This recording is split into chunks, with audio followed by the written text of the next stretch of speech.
What to do, KTTV? This is KT, and we are here at the Alief Health Fair registration. We're just trying to get people in the building, get people enrolled in the district, and so we are here with the community.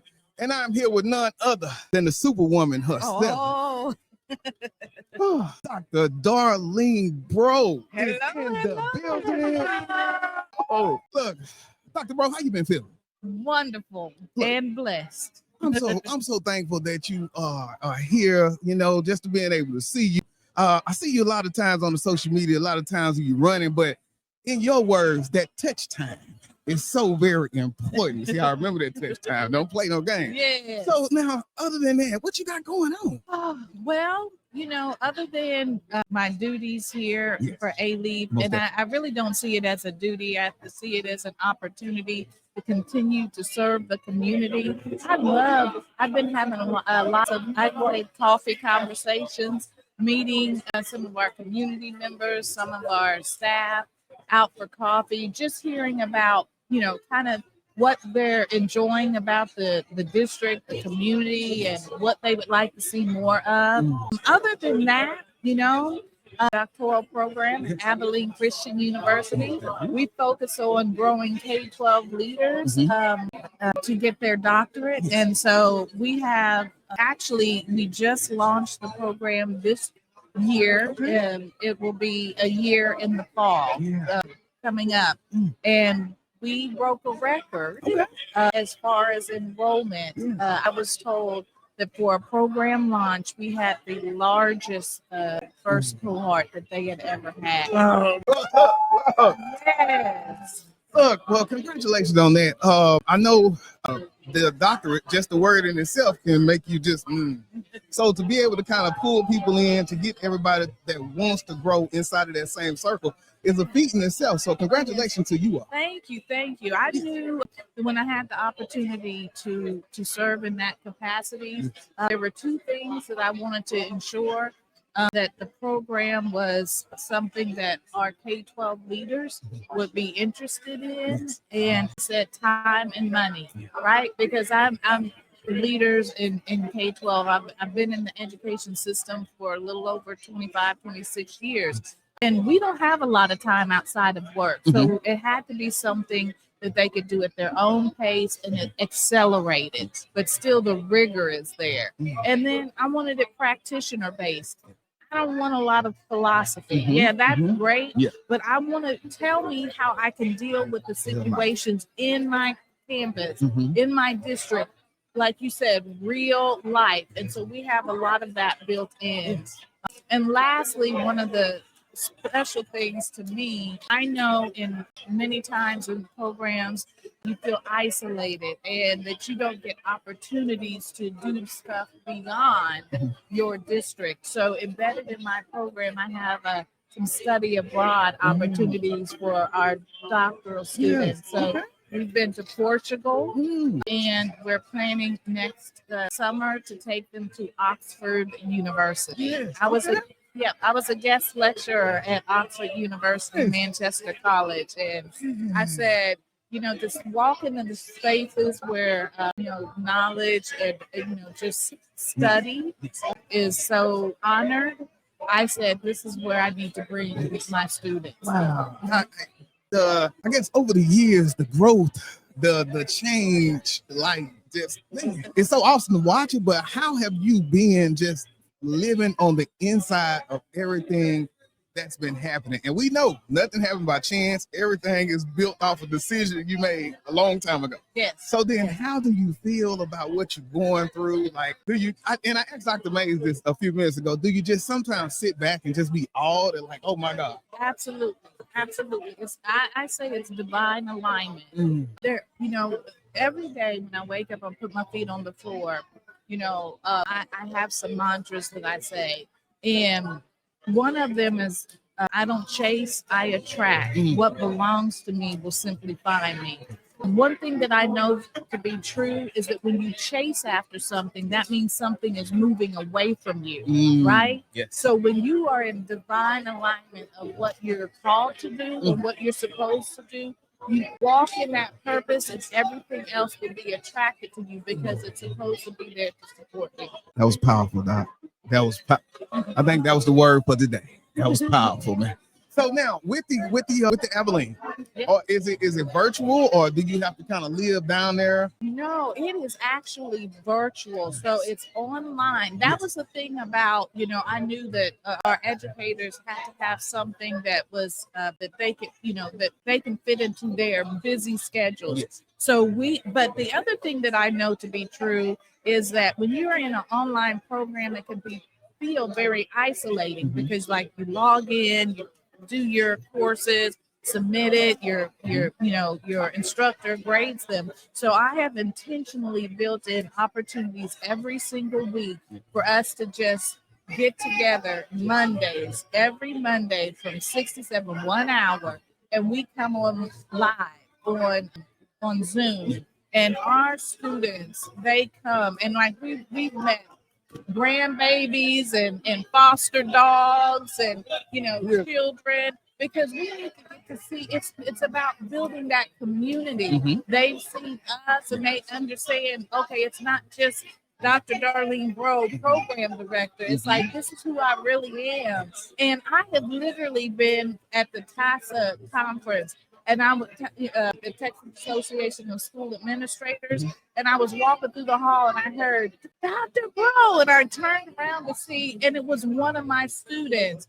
His name is Rick, and he ran up to me. He gave me the biggest hug, and he just kept saying, thank you for this opportunity, because he lives quite far away. He still lives in Texas, but he never would have had an opportunity. And he shared with us not too long ago that this was the perfect program for him, because he had always wanted to get his doctorate. He's actually a superintendent, and he's always wanted to get his doctorate. And he said this allows him. He's a very early morning person, and he gets up and he does his work, and then he joins us on Monday. Yeah, man, that's it. So now going into the leap, we got the fair here. I know you've been in the work for a while, so looking at that turnout today, how have you seen this grow? Oh, I mean, exponentially. I was just talking to Miss D and some of my board trustees, and we were just in awe of how this has exploded. It is, and I attribute it to two things. Number one, this is the need of our community. People need to understand. We love Alief. We absolutely love Alief. I wouldn't be anyplace else.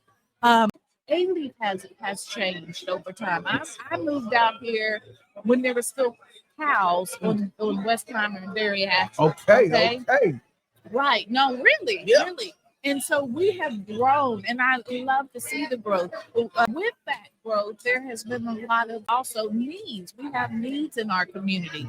And so what better way for our district to engage with our community and knowing, okay, well, let's meet your needs. Let's bring all of these resources right here in the community that you can come out and take advantage of. That's why I love Alief ISD and the staff and everything, is because we are so in tune with our community. It's no longer, hey, you got to go over there to get this and over there to get that. We'll bring it all here in a one-stop shop. Most definitely. So now, what's your role this year? Has it changed or still president? I am still board president. Okay. Yes, just double checking. So now I talked to Patrick. I talked to Dr. Trung. Are you getting ready to run again in November? Oh, yes. Yes, that time is coming up. It's that time again. Woo! Okay, so as you get ready to transition over to the next 4 or 5 years. Yes, 4 years. What have you said? I'm gonna hang my hat on this. And this was one of the joys as president. And then what's next for you? What do you want to accomplish in the next time? Oh my gosh, always. It's about our staff and our students. Yes. And that historic, first of all, for us to be able during this time, it has been a very trying time of these last, I would say, right before COVID and since COVID. I know I don't have to tell you, these last couple of legislative sessions have not been public school friendly, and we have not received our just due as far as funding. And so one of the things that it was important to me because I'm still a certified teacher and a certified principal, right? I keep those certifications up. And so I am in touch with those who are still in the work, and I know it's hard. So for over that period of time, when so many other districts were going into budget deficits and not being able to give their staff raises, we looked under every cushion. We looked at every penny. How can we pull this together? If not a raise, how can we give them a retention bonus or a stipend or something in their pocket? To me, it's like, I know that it's not always what you feel that you're worth, but when we look at, we were able to do that when other districts couldn't, that makes me proud. And then, of course, this last legislative session, they were kind of holding out. You know, we didn't know what we were going to get. And we said, irregardless of what they give us, let's make it happen. We're going to let's make it happen. We're going to show our staff that we appreciate our staff, all of our staff, show them that we appreciate them and that we value them. And so we were able to initially start out with a raise, and then finally the legislature, they came back and they gave. So right now, this past year, well, this term, we've been able to give about a 6.5% to 12% raise, depending on where you are, and that was to everyone. Not just because the legislature said you have this money, but you can only give it to teachers. Well, we understand how much that everybody, our bus drivers, what they bring to that's the first people that some of our students see every single morning. Our custodial staff and our facilities people that have these beautiful buildings that, yes, they're older, but you would never know it. They keep it so nice and clean and cool that you walk in and you're not walking into a hot box, you know. And from our nutrition staff to feed our babies every single day. And so, I mean, they are the brick and the mortar of who we are. And so we need to definitely show them how much we appreciate and value. Most definitely. I will say thank you because that raise is gone. So thank you so much. Look, I'm gonna do something with my life now. So other than that, now I know that I want to say the last time we talked on the podcast, you had launched the business, and so I know you got the Abilene going, you board president. Are you still having a chance? Well, I guess it's kind of intertwined a little bit, but how have you been having a chance to get down to still be a part of those things in Austin where you was kind of really doing that fight through the business? Yes.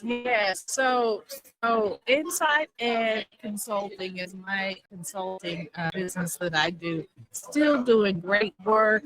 Actually, I've been working on some research. I've partnered with a couple of organizations, the Higher Ed Coordinating Board, to actually do some research on K-12 or K-12 and after, to see, you know, that pipeline, you know. And so I love that the work that I get to do there, that research and finding those reports, they literally take those reports and then they go to Austin and they're showing that data and all of that information. And so I love that I get to be a part of that, but that also keeps me in the know. Everybody who knows me, they're like, okay, so are you in Alief or are you in Austin? And I said, I'm in both. I have to be in both, right? Because I don't like to be the recipient of bad policy. Absolutely not. So if there's anything that I can do, whether it's bring the data or share stories from what's happening in our district and what's happening in districts all over the state of Texas.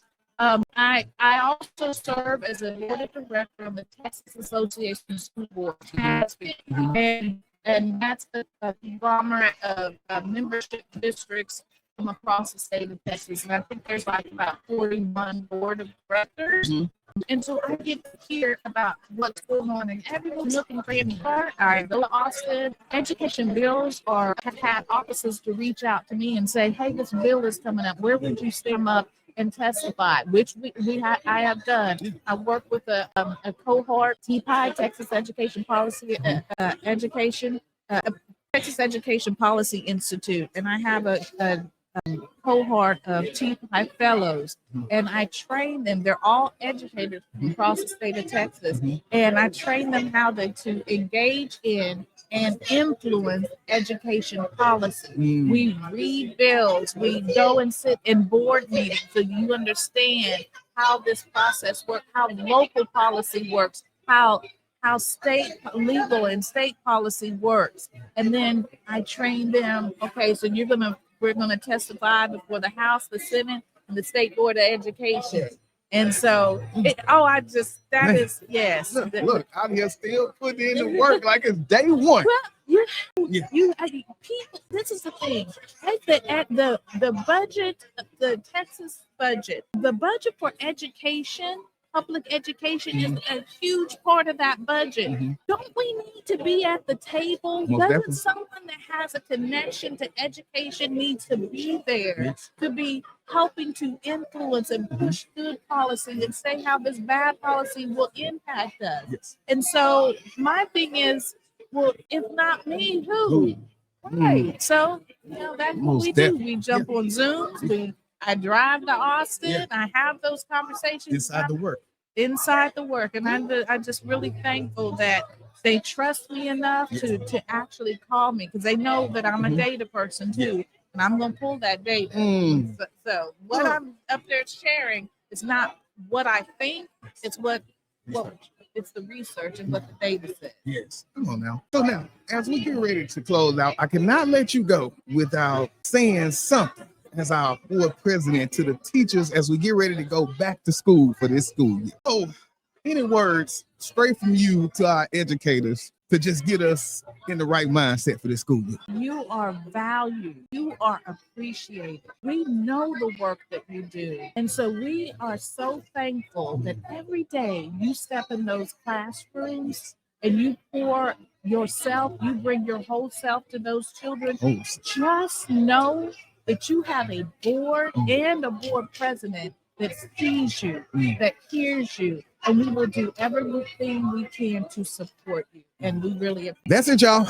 There is no more. We want to say thank Dr. Breaux for everything. Look at it. It's a family reunion. Yes. Look, I just want to say thank you again, Dr. Breaux, for coming through. The work that you're doing is so important. Please don't slow down. Please don't stop. If you get sick, call me. I'll give you some castor oil and get you right back into the work. There you go. So just keep going, keep doing the work, and just thank you. Thank you for just being my friend. No, I thank you. You are doing, and I have to give you kudos too. You have been doing this work for a long time. I appreciate you just bringing the voice of those that you're around to the table through your podcast, and I appreciate you. Keep up the good work. I promise I will. I promise I will. All right, y'all. This is KT for KTTV signing out.